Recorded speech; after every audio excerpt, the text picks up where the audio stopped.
በስመ አብ ወወልድ ወመንፈስ ቅዱስ አሐዱ አምላክ አሜን።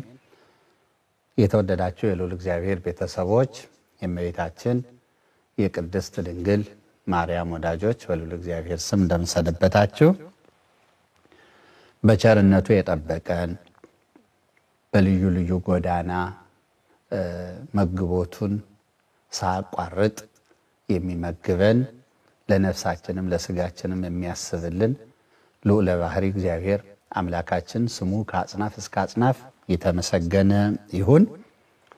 ታስታውሱ እንደሆን ሕይወተ ወራዙት ወይም የወጣቶች ሕይወት በሚል ርዕስ ተከታታይ ትምህርቶችን ስንማር ለዚች ቀን ደርሰናል። 19ኛ ክፍልን ተምረናል። የዛሬ 20ኛ ክፍል ነው። በቀደመው ክፍለ ጊዜ ትምህርታችን ግብረ አውናን ምን እንደሆነ ኃጢያትነቱን በዝርዝር ተመልክተናል። ከዚያ የቀረውን ደግሞ አሁን እንመለከታለን። ግብረ አውናን የሩካቤን ደስታ በራስ መንገድ መፈለግ ነው ባጭሩ። ሌላውን አተታ በቀደመ ክፍለ ጊዜ ትምህርታችን ተመልከቱት። የሩካቤ ደስታ ለባልና ለሚስት በጋራ የተሰጣቸው ደስታ ነው። ይህ ደስታ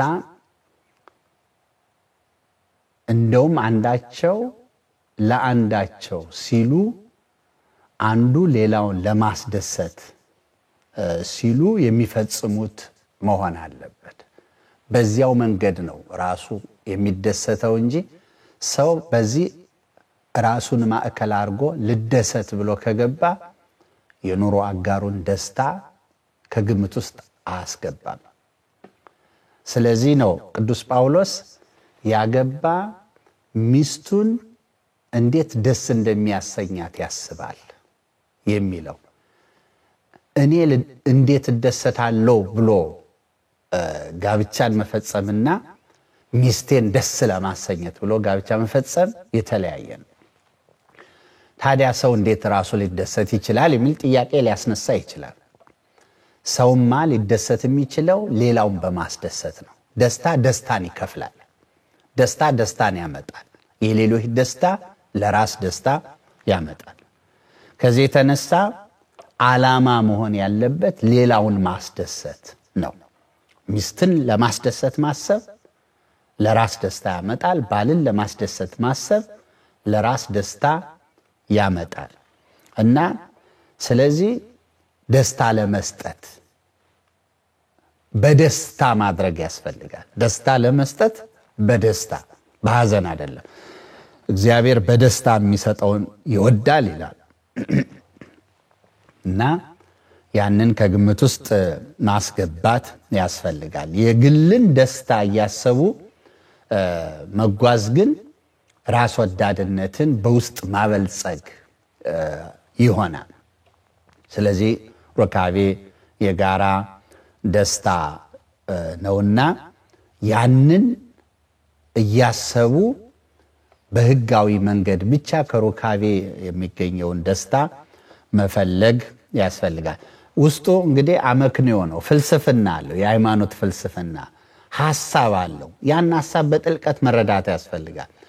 አእምሮአችን ውስጥ እየተጣበቀ የተለጠፈ የሚኖረውን የስሜት ተገዥነት በሰላ መንፈሳዊ ስለት በእግዚአብሔር ቃል በረቀቀ ሐሳብ ነው ፈቅፍቆ ማንሳት የሚቻለው። ለዚያ ነው የድርጊቱን ምክንያት ጠልቆ ማየት። ይሄ ነገር ጎጂ ነው፣ ኃጢአት ነው ስንል በምን ምክንያት ነው፣ ድርጊቱ ምንን ያመለክታል የሚለውን ማሰብ ያስፈልጋል። ስለዚህ ግብረ አውናን ወይም የሩካቤን ደስታ ለግል ደስታ መፈለግና በግልም ለማግኘት ጥረት ማድረግ ራስ ወዳድነትን የሌላውን ደስታ ሳያዩ ማለት ነው። ራስ ወዳድነትን ለምሳሌ መድፈርን ሰው ከዚህ አንፃር አያየው። ግን ግብረ አውናን ወዴት ይመጣል ካል ወይም ወዴት ሊያድግ ይችላል ካል ወደ መድፈር ሊያድግ ይችላል። ተመልከቱ እንዴት ምክንያቱም የራስን ደስታ ማዕከል ያደረገ አስተሳሰብ ነው ስለሌላው ሰው ደስታ ማሰብ በውስጡ የለም ሌላው እየተሰቃየም ቢሆን እኛ ልንደሰት ሊያምረን ይችላል ማለት ነው ስለዚህ የሌሎችን ጉዳት የሌሎችን ሐዘን ጩኸትና ልቅሶ ሳንሰማ ወይም ደግሞ ምን እንደሚጎድልባቸው በእኛ ድርጊት ከግምት ውስጥ ሳናስገባ የራሳችን ደስታ ብቻ ማሰብ ይህን አይነት የራሱን ደስታ ብቻ የሚያስብ ሰው ጨካኝ ነው የሚሆነው በዚህ ደረጃ ያድጋል የሚያያዝ የማይመስለን ቀስ ብሎ ግን በውስጣችን የሚያድግ አሁን እኮ ዘር በማህፀን ሲጣል ልጅ የሚሆን አይመስልም ውሃ ነው እኮ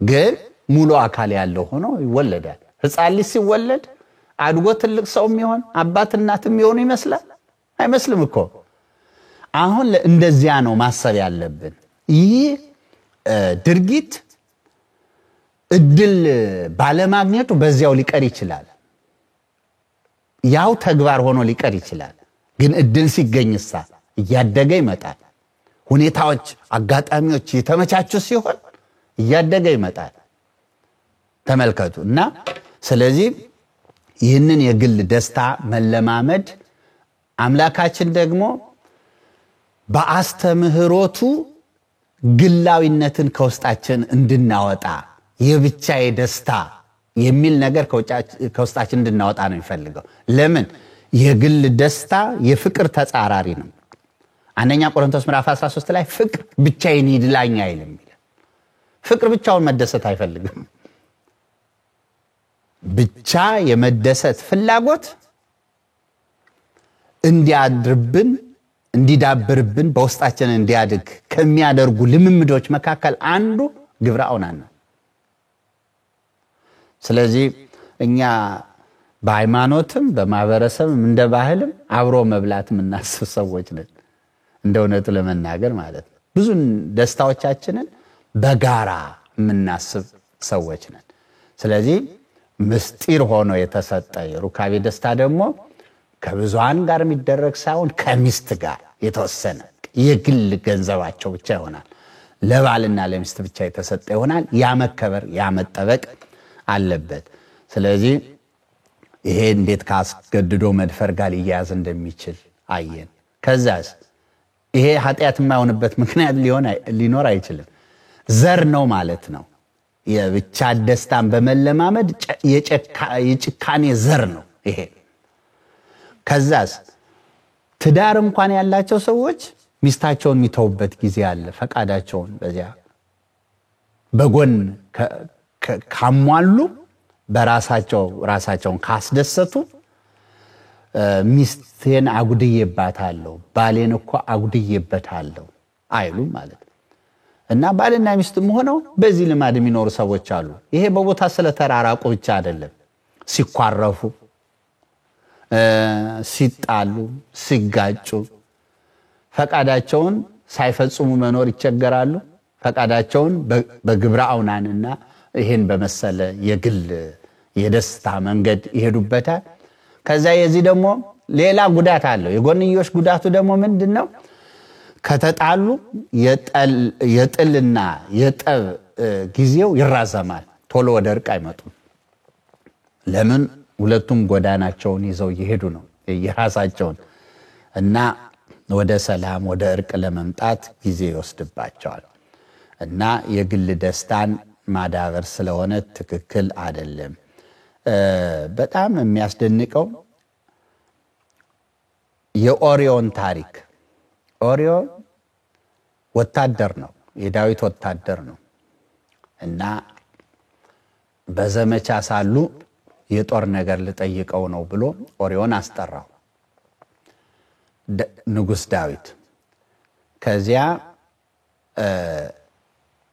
እንዲበላ እንዲጠጣ ተደረገ ሄዶ ግን ከሚስቱ ጋር አልተኛም ወደ ሚስቱም አልገባም ለምን ተብሎ ሲጠየቅ ያስደንቃል መልሱ ጓደኞቹን አስቦ ጓደኞቹ እንዴት ባለ ስቃይ ላይ ያሉ እኔ ከሚስቴ ጋር ደስታ አደርጋለሁ አለ እና ደስታን መቆጣጠር ደስታን የሚጠላ እኮ የለም ነገር ግን ደግሞ ሌሎች ነገሮችን ማየት የሌላውን ህመም የሌላውን ስቃይ ማየት ያስፈልጋል ባለጠጋው ነዌ ምንድነው ያስፈረደበት በገዛ ገንዘቡ የበላው የጠጣው ነው ከደጃፉ የወደቀውን ዳሃ አለማሰቡ ነው እና ደስታ ድሉ ስላለን ሌሎች ያዘኑ ሌሎች መከራ እየተቀበሉ ያኮረፉ እየተሰማቸው ቅር እየተሰኙ የኛን ደስታ ብቻ ማየት ያስጠይቃል ማለት ነው እና እግዚአብሔር የሌሎችን ደስታ እንድናስብ ደስታችንን በጋራ እንድናደርግ ሌሎች ያዘኑ እኛ ደስታን መምረጥ እንደሌለብን ይሄንን ግለኝነት ወይም ራስ ወዳድነትን እንድንታገለው ሌሎችን ከግምት ውስጥ ያስገባን እንድንኖር በብዙ አስተምሮ ወንጌል በሙሉ ይሄው ነው በእውነቱ አብረን እንድንበላ አብረን እንድንጠጣ ተቸገሩት እንድናስብ ስንጸልይ እንኳን አባታችን ነው ይብለን ሌሎችን ያሰብን አብረን እንድንጸልይ አብረውን እንዳሉ አርገን በሰው መሃል እንደሆነ አርገን እንድንጸልይ አድርጎ ነው እሊናችንን የሰራው ስለዚህ የግልን ደስታ ይሄን በመሰለ ሁኔታ እንዳናዳብረው ጥልቅ ስሜት ነው ሩካቤ ቀላል ነገር አይደለም የሩካቤ ደስታ በዚህ መንገድ ግለኝነትን ማዳበር ሌላውን ያለ መፈለግ ከዛም ባለፈ ደግሞ በተለያዩ ነገሮች ድጋፍ እርካታውን ለማግኘት ይሄ ይመቻል ያሉትን ሁሉ ያደረጉ ነው ሰዎች ልክ ሩካቤ አብሮ የሚፈጽም ተጋሪ ባይኖር ማለት ነው ሚስት ወይም ባል ከዛም አልፎ ሚስት ባል እንኳን ባይሆኑ ሌሎች ወንድ ሴት ባይኖሩ እነዚያን ሊተካ የሚችል እስኪሆን ድረስ በሰለጠነ ቴክኖሎጂ የተደገፈ ማለት ነው ሰዎች ደስታውን እርካታውን እውነተኛውን እርካታ ሊተካ በሚችል ደረጃ ያሳደጉ ማምጣት ነው የሚፈልጉት ይሄ ማለት ፈጽሞ ኑሮ ፈጽሞ ትዳር እንዳይኖር ብቸኝነት እንዲያድግ ጨካኝነት እንዲበለጽግ የማድረግ ሂደት እንደሆነ እና ጥልቀቱን አሁን በቃል ልንገልጸው አንችልም ሄዶ የት ያደርሰናል የሚለው መናገር አይቻልም ልምምዱ አሁን እኛ እንደ ህፃናት ነን ህፃን ልጅ እቃ ሲሰብር ይስቃል ሰው ሲወድቅ ይስቃል ጥፋቶች ሊያስደስቱ ይችላሉ ወይም ደግሞ ህፃንም ባይሆን አይምሮ የተነካ ሰው በሚሰበር በሚጋጭ ነገር ሊደሰት ሊስቅ ይችላል ራስን በራስ ማስደሰት ምን ያህል ጥልቅ ጉድጓድ እንደሆነ ባለማወቅ ነው በዚህ መደሰት ሰዎች የሚያስቡት ሚስጥሩን አያውቁትም የት እንደሚያደርሳቸው አያውቁትም ከማን ጋር እየተገናኙ እንደሆነ በመናብ አይረዱትም ምን ተጠያቂነት እንደሚያመጣ አያውቁትም ሌላው ቀርቶ እንደ ዳር የሚያፈሱት ዘር እንኳን መደሰታቸው ነው እንጂ ዋጋው ምን እንደሆነ ምክንያትነቱ ምን እንደሆነ እግዚአብሔር እኮ ለህይወት ነው ያዘጋጀው ዘርን ለዘር የሚሰጥ ማን ነው እግዚአብሔር አይደለም ዘራብሲን ያዘጋጀ ማን ነው ያን የሚሰራ በሰውነታችን ማን ነው እግዚአብሔር አይደለም እና ኃይለ ዘር ይባላል ራሱ የህይወት ምክንያት ነው እና ዋጋው ምንድነው ስንት ነው ዋጋው እንዴት ሰው እንዲ ውድ በሆነ ነገር ይጫወታል የለት የደቂቃ የሰከንድ ደስታ ላገኝ ብሎ ማለት ነው ስለዚህ ምን ሰራውን ነገር ያለ ማወቃችንን ነው የሚያሳየው ምን አይነት ተጠያቂነት ሊመጣ እንደሚችል ያለ መገንዘብ ነው የሚያሳየው እና ኃጢያት ላይሆን የሚችልበት ምክንያት ምንድነው እና ንጽህናን መጠበቅ ያስፈልጋል ራስን መግዛት ያስፈልጋል ህሊናን ከእግዚአብሔር ጋር ማድረግ ያስፈልጋል ቅድስና ያስፈልጋል ይሄ ደስታ መገኘት ያለበት ባቋራጭ አይደለም አንደኛ የጋራ ነው ብለናል በግል ከፈለግነው ኃጢያት ነው ሁለተኛስ በህገ ወጥ መንገድ በአብይ ጾም ጌታችን መድኃኒታችን ኢየሱስ ክርስቶስ እንደጾመ ከጾሙ በኋላም በዲያብሎስ እንደተፈተነ ተጽፏል። ዲያብሎስ ያቀረበው ፈተና አይነቱ 3 ነው። ከ3ቱ አንዱን ብቻ ከትምህርታችን ጋር ተያያዥ በማድረግ ሐሳቡን እንመለከታለን። ርቦሃል አለው። ማለት የራበው ሰው ራበው ማለት መብላት ይፈልጋል ማለት ነው አይደለም? ርቦሃል፣ ተርበሃል፣ መብላት ትፈልጋል። ስለዚህ ይሄን ድንጋይ ዳቦ አድርግና ብላ። እግዚአብሔር ሰውን ብላ ያለው እንዴት ነው? ጥያቄ። እግዚአብሔር ሰውን ብላ ያለው ጥረህ ግረህ ብላ ነው። ድንጋይ ዳቦ አድርገህ ብላ አላለው። ሁኔታው አልሆነም። ቢሆን ግን ቢቻል ለምሳሌ ድንጋይ ዳቦ አድርጎ መብላት ማለት ሳይጥሩ በአቋራጭ የሚፈልጉትን ማግኘት ማለት ነው። ስለዚህ አሁንም ቢሆን እግዚአብሔር ይሄን ደስታ አግኙ ያለን በምን መንገድ ነው? አግቡ አልከለከለም እኮ እግዚአብሔር። ይሄንን ራሱ ዝንባሌውን እንደ ድራይቪንግ ፎርስ አድርጎ በውስጣችን ያኖረ እኮ እግዚአብሔር ነው። ያባዮን ጋብቻ አይኖርም። ያባዮን እኮ ዘር አይተካም፣ ልጅ አይወለድም አይደል? ስለዚህ ይሄን ፈቃድ በሰውነታችን አኖረ። ልንቆጣጠረው በመንችለው ልክና በአግባቡ ልንጠቀምበት በመንችለው ልክ ሚዛኑን እኛው ራሳችን ካላዛባ ነው በስተቀር ማለት ነው። ስለዚህ አግቡ፣ አግብታችሁ ፈጽሙት፣ አግብታችሁ ተደሰቱበት አለ። ሰይጣን መጥቶ ምን ይላል? አታግባ፣ ቁጭ በል፣ ካገባህም ከሚስት ጋር አታርገው፣ ይሄን በማድረግ ይሄን ማግኘት ትችላለህ፣ ይሄ ሁሉ አያስፈልግህም ይላል ማለት ነው። በዚህ ምክንያት ዘር መተካትን ይቀንሳል ወይም ያስቆማል። ብዙ ያለውን የእግዚአብሔርን ቃል ይቃወማል ማለት ነው። ጋብቻን ያዘገያል፣ እርቅን ያዘገያል፣ ንጽህና ያሳድፋል፣ ከእግዚአብሔር ጋር ህብረት እንዳይኖረን። እንዴት ኃጢአት አይሆንም? ይሄ የሰይጣንን ፈቃድ መፈጸም ማለት እኮ ነው። እና እናንተ ከአባታችሁ ከዲያብሎስ ናቸው አለ። የአባታችሁን ምኞት ማድረግ መፈጸም ትወዳላችሁ አለ። ለጊዜው ይሄ ቃል የተነገረው እዚያው ጌታችንን ለመግደል ስለፈለጉ ዲያብሎስ ነፍሰ ገዳይ ነው፣ የሱን ፈቃድ መፈጸም ይፈልጋሉ፣ ከአባታችሁ ከዲያብሎስ ናቸው። እግዚአብሔር እንድናገባ ዘር እንድንተካ ይፈልጋል። ሰይጣንስ እንዳናገባ ዘር እንዳንተካ ይፈልጋል። እግዚአብሔር የሩካቤን ደስታ በጋብቻ ኃላፊነት በመውሰድ እንድናደርገው ይፈልጋል። ሰይጣንስ ከዚያ ውጭ ይፈልጋል። የሰይጣንን ፈቃድ መፈጸም ነው፣ ምኞቱን መፈጸም ነው፣ ኃጢአት ነው። እግዚአብሔር ራሳችን እንድንገዛ ይፈልጋል። ከዚህ የተነሳ ውስጣችን ፍትወት ቢኖርም ያን ፍትወት እንድንቆጣጠረው በማስፈልግ ሰዓት እንደሞተ ያህል ልናደርገው፣ ልንገድለው በማስፈልግ ሰዓት መጽሐፍ ይነግረናል። ሐዋርያው ቅዱስ ጳውሎስ ለቆላሲስ ምእመናን የጻፈላቸውን ላንብብላችሁ። ወደ ቆላሲስ ሰዎች ምዕራፍ 3 ቁጥር 5 እንዲህ ይላል፣ እንግዲህ በምድር ያሉትን ብልቶቻችሁን ግደሉ። ተመልከቱ፣ ቁረጡ፣ አጥፉ ነው፣ ጨፍጭፉ ነው አይደለም። ብልቶቻችሁን ግደሉ አለ። ከዛ ልክ ሕዋሳታችንን ስለ ማጥፋት ስለ መግደል እንዳናስብ ደግሞ ሲያብራራው እነዚህም ዝሙትና ርኩሰት ይላል። ዝሙትን ግደሉት፣ ርኩሰትን ምን አርጉት? በውስጣችሁ ግደሉት፣ ግዙት፣ ተቆጣጠሩት፣ አሸንፉት፣ አስተኙት። ርኩሰት ፍትወትም ምኞት፣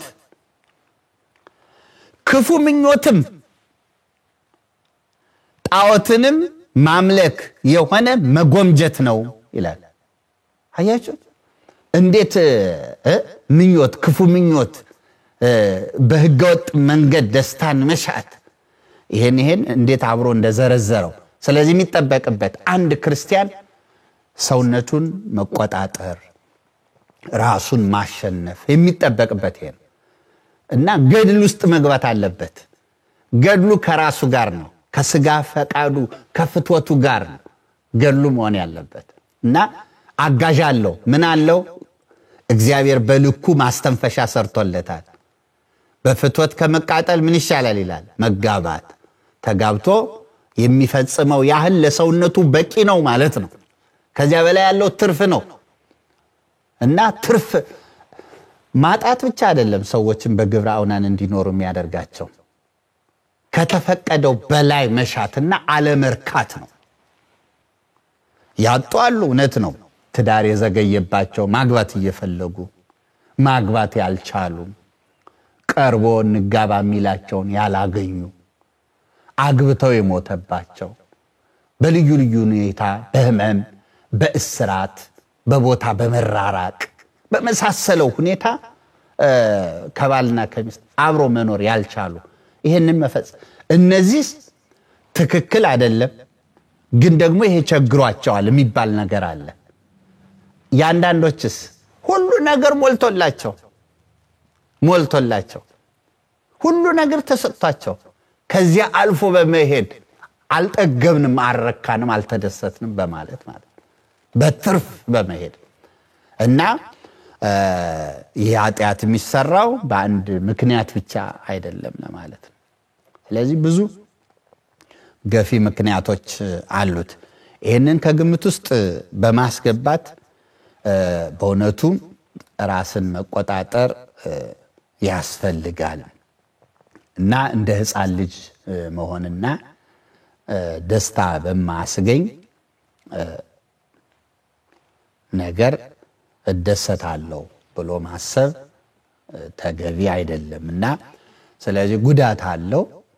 አንደኛ ኃጢአት ነው፣ እግዚአብሔር የማይወደው ተግባር ነው፣ የነቀፈው ነው። በቀጥታም በተዘዋዋሪም እግዚአብሔር የነቀፈው ተግባር ነው፣ ኃጢአት ነውና ወጣቶች ከዚህ መጠበቅ ያስፈልጋቸዋል። ስር ሰዶ ሳያድግባቸው ሳይሸነፉ በፊት ራሳቸውን መቆጣጠር ይኖርባቸዋል። ከመጨነቃቸው በፊት ከመቸገራቸው ተስፋ እስከመቁረጥ ከመድረሳቸው በፊት ራሳቸውን አስቀድሞ መጠበቅ ይኖርባቸዋል።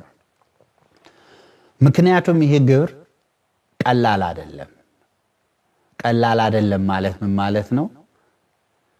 ለምሳሌ በትዳር የሚፈጸም ሩካቤ የባልና የሚስቱ ተመሳሳይ የጋራ ጊዜ መገኘት አለበት፣ በጋራ መገኘት አለባቸው፣ ፈቃዳቸው አንድ መሆን አለበት። በሁለቱም ዘንድ ያሉ እንቅፋቶች ምክንያቶች ተወግደው ብዙ ነገር ተሳክቶ ተገጣጥሞ ነው ባልና ሚስት ይህን ፈቃድ መፈጸም የሚችሉት። ግብረ አውናን ግን በቃ ሰው ብቻውን ከሆነ በቂው ነው። ስለዚህ ምንድነው የበለጠ ምቹ ሜዳ አለው። ቦታ አይመርጥም፣ ሰዓት አይመርጥም። በቃ ፈቃድ እስከተነሳሳ ጊዜ ድረስ ለመፈጸም እድሉ የተመቸ ስለሚሆን በቀላሉ ስር ለመስደድ ሱስ ለመሆን ለማሸነፍ ለማደግ መንፈስን ነፍስን አይምሮን ለመቆጣጠር እድል ያለው ኃጢአት ነው። ከኃጢአቶች በእውነቱ ሰውን ሙሉ ለሙሉ ለመቆጣጠር ሰፊ እድል ያለው ኃጢአት ይህ ነው። አንድ ሰው በዋሻ በዘጉበት ከዚህ ኃጢአት አይነጻም። እና ሰው እኮ ከታሰረ መስረቅ አይችልም። በቃ አንድ ክፍል ምን ይሰርቃል? ታስሯል። እና ይሄ ኃጢአት በግል በማሰብም በማድረግም ብቻ በመሆን ብቻ ሊፈጸም የሚችል ከዛም ግን ለብቻ ነው የሚፈጸመው ሲባል መነሻው እና ምክንያቱ ይሄ ነው ማለት ነው እንጂ ግብረ አውናን ለብቻ የሚፈጸም አይደለም። አውናንም ለብቻው አይደለም የሚፈጸመው እንደውነቱ ለመናገር በታሪኩም ውስጥ ማለት ነው። ስለዚህ ያመኑበት ሰዎች ደግሞ ግብረ አውናንን በጋራ ሊፈጽሙት ይችላሉ ማለት ነው። እና በዛ ደረጃ ርቀው ይሄዱ ሰዎች ይኖራሉ። ስለዚህ እንዲህ ካለው ልማድ መፍራት ያስፈልጋል። መጽሐፈ መነኮሳት ማሪሳቅ ፍራም ልማድ ፈድፋደ እምነ ጸላይት ከጸላየ ሰናያት ከሰይጣን ይልቅ ልማድን ፍራ።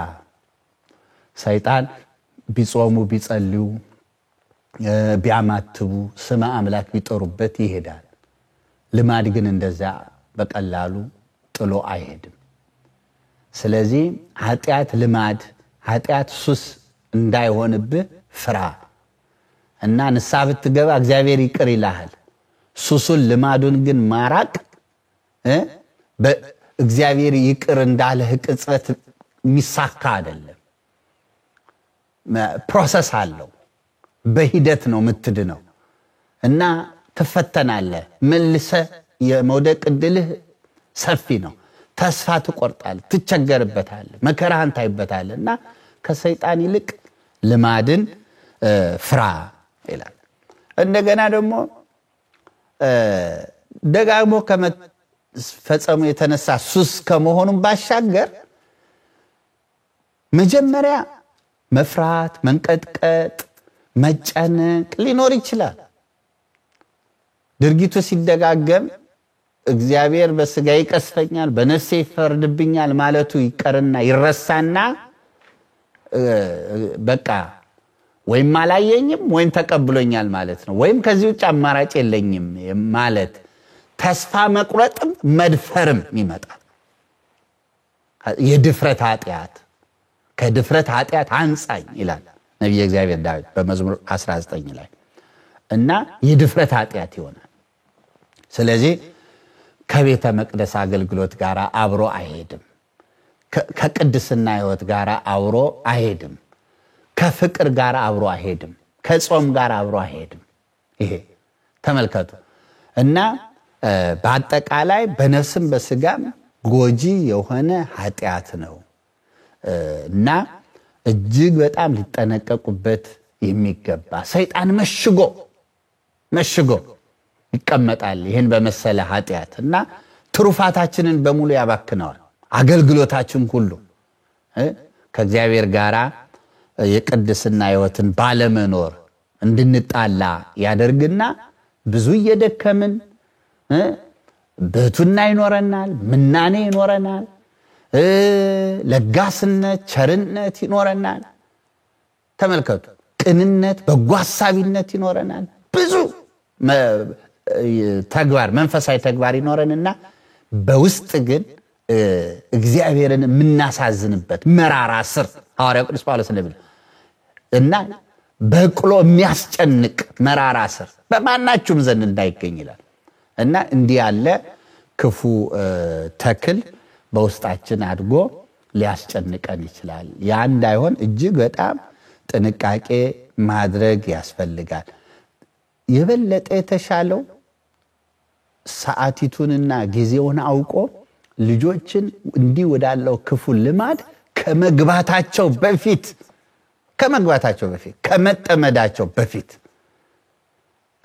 ተከታትሎ ግንዛቤ ማስጨበጥ ማስተማር። እኔ የምለው ያለ ምክንያት አይደለም። እንግዲህ ሕይወተ ወራዙት ትምህርቱ ብቻ ሳይሆን በመጽሐፍም ደረጃ አቅርቤዋለሁ። ከብዙ ሰዎች ከሰማሁት አስተያየት አንዱ ቀድሞ ባነበብነው ኖሮ